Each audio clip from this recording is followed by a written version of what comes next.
रहा ना, ऐसा देखिए जी। निर्भया कांड के लिए तो सिंगापुर तक चले गए, लेकिन अगर हाथरस की मनीषा वाल्मीकि के साथ होती है उसे हॉस्पिटल में बेड नहीं मिलता। बिल्कुल सिलेक्टिव आउटरीच का प्रॉब्लम है हमारे देश में। अभी पिछले साल आरजी का केस होता है, नॉन बीजेपी स्टेट में अगर कोई केस होता है तो पूरी मीडिया और सरकार उसको सेंसेशनलाइज करने के लिए लग जाएगी, लेकिन वहीं मणिपुर में महिलाओं को नंगा करके अगर सड़कों पर दौड़ाया जाएगा, उनके साथ विभत्स से विभत्स घटना होगी, तो हमारे प्रधानमंत्री जी के मुंह पर ताला लग जाता है, हमारे देश की महिला नेताओं बीजेपी नेताओं के मुंह पर ताला लग जाता है, उनकी सारी संवेदनाएं और बहनचारा उसी वक्त वहीं पर दम तोड़ देते हैं। इस तरीके के देश में हम रह रहे हैं साफ तौर पर। देश की राजधानी में भी देश की महिलाओं का क्या हाल है, क्या परिस्थिति है, उसके लिए आज 8 मार्च अंतर्राष्ट्रीय महिला दिवस हमारे लिए एक महत्वपूर्ण दिन है। सिर्फ इसलिए नहीं कि आज का जो सरकार और जो मार्केट हमें बता रहा है कि आज आपके लिए फील गुड डे है, आप सेलिब्रेट करिए, फेस्टिवल मनाइए, लिपस्टिक पर बाय 1 गेट 1 फ्री ऑफर्स चला देंगे आपके लिए। हमारे लिए 8 मार्च वो नहीं है। हमारे लिए 8 मार्च वो दिन है जहाँ पर सदियों सदियों से महिलाओं के खिलाफ होने वाली जातियों के खिलाफ जो महिलाओं ने मिलकर कंधे से कंधा मिलाकर जो लड़ाइयाँ लड़ी, जो संघर्ष लड़े, जिसके दम पर आज हम महिलाएं यहाँ पर आकर अपनी बात रख पा रहे हैं, यूनिवर्सिटी कॉलेज पहुँच पा रहे हैं, गरिमामय रोजगार और उसके लिए रिम्यूनरेशन का डिमांड उठा पा रहे हैं। उस संघर्ष को याद करते हुए आज हमें 8 मार्च पर यहाँ पर जंतर मंतर पर इस कार्यक्रम का आयोजन हुआ। आज हालात ये हैं, अगर हम महिलाओं की बात करें तो इसी देश में भी कुछ दिन पहले कुंभ का मेला लगा था। महिलाओं का आस्था की डुबकी लगा रही महिलाओं का वीडियो फोटो अश्लील बनाकर उतारा जा रहा था, बेचा जा रहा था। उन्हीं के राज्य में जो कहते हैं कि हमारे राज्य में तो महिलाएं सबसे ज़्यादा सेफ हैं। हम उस देश में रहते हैं जहाँ पर केंद्र की जो मौजूदा सरकार है, अगर किसी और की सरकार के राज्य में अगर महिला के साथ कोई घटना हो जाती है तो उसको सेंसेशनलाइज करके महिला की हर चीज़ को ताक पे रखकर उस पर न्यूज़ बनाई जाएगी। लेकिन उनके खुद के राज्यों के अंदर, मणिपुर के अंदर महीनों महीनों तक महिलाओं को नंगा करके सड़कों पर घुमाया जाता है, उनके वीडियो बनाकर सर्कुलेट किए जाते हैं। तो बीजेपी के नेताओं के ये बयान आते हैं कि घटना शर्मनाक नहीं है, शर्मनाक ये है कि इस तरीके की घटना का वीडियो बनाकर सर्कुलेट क्यों किया गया, ये मेन स्ट्रीम डिस्कोर्स में कैसे आ गया। इस देश में बिल्किस बानो के गैंग रेपिस्ट को उनकी सज़ा माफ़ करके उनको मालाएं पहनाकर बरी किया जाता है। इस देश में, ये वही देश है, छोटी बच्ची से लेकर बुजुर्ग औरतों तक किसी के साथ रेप हो जाए, गैंग रेप हो जाए, निर्भया 2012 से लेकर न जाने कितने वर्ष हो चुके हैं, आज तक वन स्टॉप सेंटर्स यहाँ के बड़े बड़े सरकारी अस्पतालों में नहीं है, जहाँ पर किसी बच्ची के साथ, किसी महिला के साथ रेप, गैंग रेप हो जाए तो वहाँ पर उसको रिहेबिलिटेशन मिल सके, एक FIR तक दर्ज कराने में नाक को चने चबाने पड़ते हैं। तो ये आलम है अमृतकाल के भारत का। पर गृह मंत्री कहते हैं ये मोदी जी वाला भारत है, पहला भारत नहीं है। अब रात के अंधेरे में 12 बजे गहने पहन के भी महिला घूम सकती है। ये वही देश है जहाँ पर इन्हीं की जो छात्र विंग है ABVP, उसके एक्टिविस्ट खुद भी HU के कैंपस पे महिलाओं के साथ रेप करके महीनों महीना तक खुले घूमते नजर आते हैं, जिन पर एक FIR तक दर्ज नहीं होती है। तो उन पर क्या कहा जाए। एक बात बताइए, जिस देश में वो प्रधानमंत्री जो जिस दिन देश का अमृतकाल मनाया जा रहा था 15 अगस्त, उसकी संध्या के एक दिन पहले मुस्लिम महिलाओं के हाथ पर राखी बांध रहे थे और तोहफे के तौर पर उनको आज़ादी 15 अगस्त के दिन क्या दिया गया, उन बिल्किस बानो के गैंग रेपिस्ट को माला पहनाकर ये कह के बरी किया गया, आज़ाद किया गया कि ये तो ब्राह्मण हैं, उच्च कुल के हैं, संस्कारी ब्राह्मण हैं। तो ऐसे देश में क्या कोई बच्ची जो स्कूल जाती है, जिसको स्कूल में एडमिशन नहीं मिलता है, कोई महिला जो पढ़ना चाहती है 12वीं के बाद लेकिन यूनिवर्सिटी में उसके लिए कॉलेज नहीं खोले जा रहे हैं, वो महिला जो कॉलेज और यूनिवर्सिटी से निकल रही है उसके बाद गरिमामय रोजगार चाहती है, लेकिन 7-7 हज़ार 8-8 हज़ार महीने पर उसको 12-12 11-11 घंटे काम कराया जा रहा है। रात के 12-1 बजे वो निकल रही है उस वर्क प्लेस से और बस में या रास्ते में उसके साथ घिनौनी घटनाएं हो रही हैं और उसको न्याय तक नहीं मिल रहा है। वो महिला क्या किस मुंह से आज के दिन केवल उत्सव मनाए 8 मार्च के दिन, ये सवाल उठाने के लिए हम यहाँ पर आज मौजूद हुए हैं। देश में दिल्ली की राजधानी से लेकर अलग अलग दूर सुदूर आदिवासी इलाकों तक अल्पसंख्यक महिलाओं की बात हम करें या अपनी आदिवासी बहनों की बात करें, अपनी दलित बहनों की बात करें, देश की सरहद पर सबसे छोटे से छोटे इलाकों में जहां नेटवर्क नहीं पहुंचता है, वहां पर महिलाओं के साथ होने वाली हिंसा वहां से लेकर देश की राजधानी तक अभी भी आंकड़ों में दर्ज नहीं हो रही है। उसके खिलाफ हमारा आक्रोश है। बाबा धीरेन्द्र शास्त्री जो है, बाबा धीरेन्द्र शास्त्री वो हिंदू राष्ट्र होने की बात कर रहे हैं और बहुत समर्थन भी उन्हें मिल रहा है। तो ऐसे में फिर अभी संवैधानिक रूल है, उसमें महिलाओं की हालत है, फिर हिंदू राष्ट्र हो जाएगा तो आप कल्पना कर सकती हैं क्या होगा। ये हमारे देश के जो सबसे बड़े संघीय नेता खुद को भी क्लेम करते हैं, वो अपने बच्चों को कॉन्वेंट भेजते हैं, विदेश भेजते हैं पढ़ने के लिए। ये हम कोई कहने वाली बात नहीं कह रहे हैं, ये तथ्य है। तो साफ सी बात है कि वो हिंदू राष्ट्र का जो पूरा प्रोपेगेंडा है, जो धर्म के कंधे पर रखकर उनकी राजनीति की बंदूकें चलाई जाती हैं, वो आम जनता को पिछड़ा, सताया हुआ और डिसएडवांटेज रखने के लिए हैं। वो अपने बच्चों को नसंग की शाखा में बेचते हैं, ना अपने बच्चों को कहते हैं कि जाके मंदिर के पुजारी बन जाओ। अपने बच्चों का अपनी पार्टी का, अपनी राजनीति चमकाने के अलावा उनको देश की आधी आबादी जो महिलाएं हैं उनके दुखों से, दर्दों से, इश्यूज से कोई मतलब नहीं है। और इसीलिए आज 8 मार्च पर हम आह्वान करते हैं उन सभी महिलाओं से जो हमें सुन पा रही हैं, जिनको ये छलावा दिया जा रहा है कि आज आप फील गुड डे मनाकर 8 मार्च को फेस्टिवल की तरह ख़त्म कर दीजिए।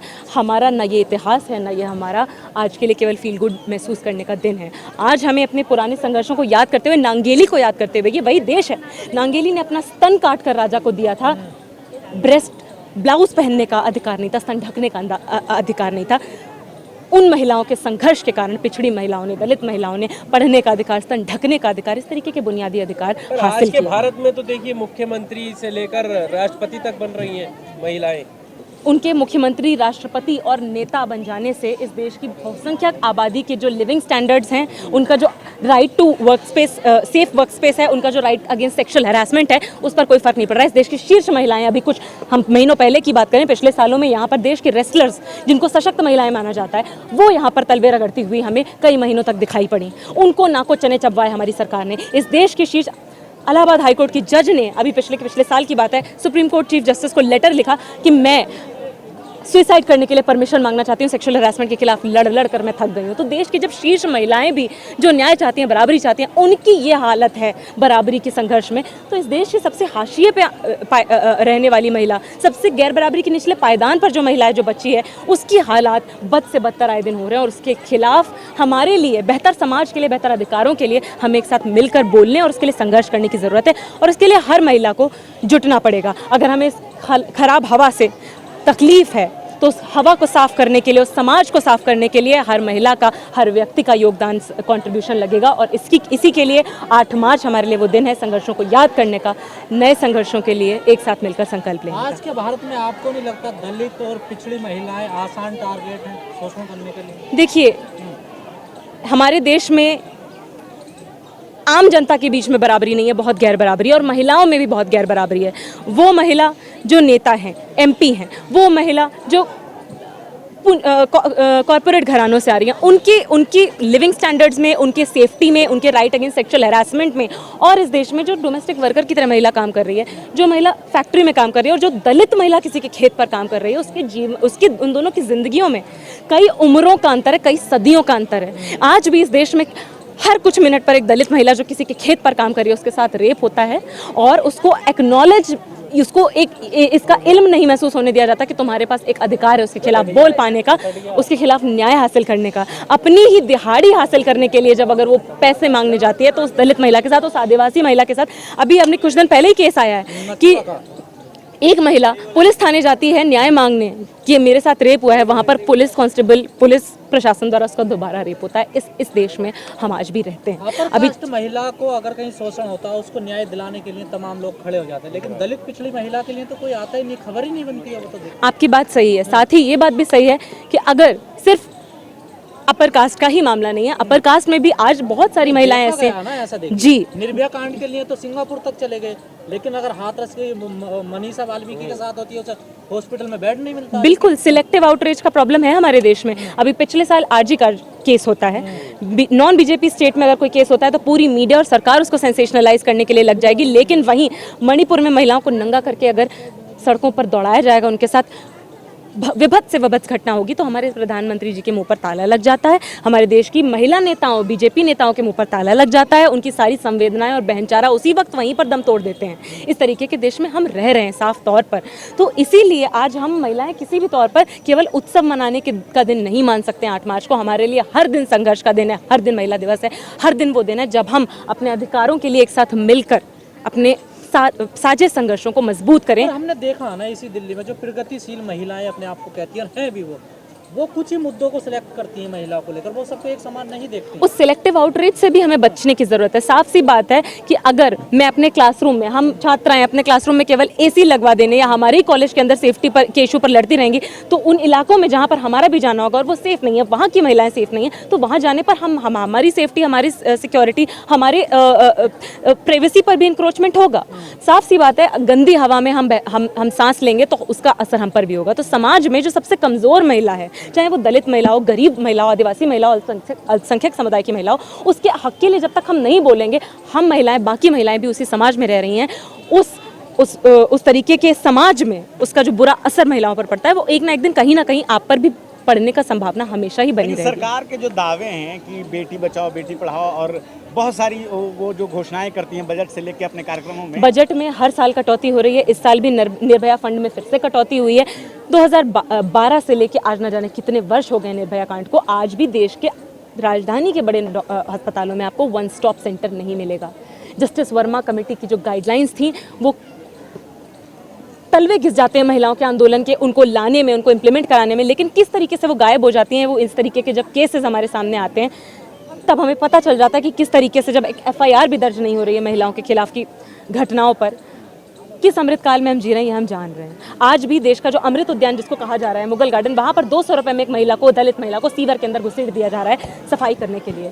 आज भी थानों में महिलाओं के साथ रेप हो रहा है, आदिवासी महिलाओं के साथ, दलित महिलाओं के साथ, अल्पसंख्यक समुदाय की महिलाओं के साथ, गरीब महिलाओं के साथ, हाशियाई महिलाओं के साथ। आज भी बजट में अगर हम देखें, निर्भया फंड में अभी मैंने जैसे बताया कि कटौती हो रही है स्कूलों में। है जब आपको न्याय नहीं मिल पा रहा और जब हिंदू राष्ट्र मनुस्मृति लागू हो जाएगी तब कैसे न्याय मिलेगा? देखिए, साफ सी बात है कि ये सारी राजनीति चमकाने के तरीके हैं। जैसे कि मैं पहले भी बोल चुकी हूँ, मनुस्मृति, हिंदू राष्ट्र, ये देश के खासतौर पर बीजेपी की जो मौजूदा सरकार है उसको अपना राजनीति बनाए रखने और चमकाने का जरिया, उनको इस बात से कोई फर्क नहीं पड़ता, उन्हें धर्म से कोई फर्क नहीं पड़ता। वरना अभी जो आस्था की डुबकी लगा रही थी महिलाएं, एक बात बताइए, उनका जो वीडियो बनाकर, अश्लील फोटो वीडियो बनाकर सर्कुलेट किए जा रहे थे, उनको बेचा जा रहा था, वहाँ पर भी हमारी सरकार मौजूद थी।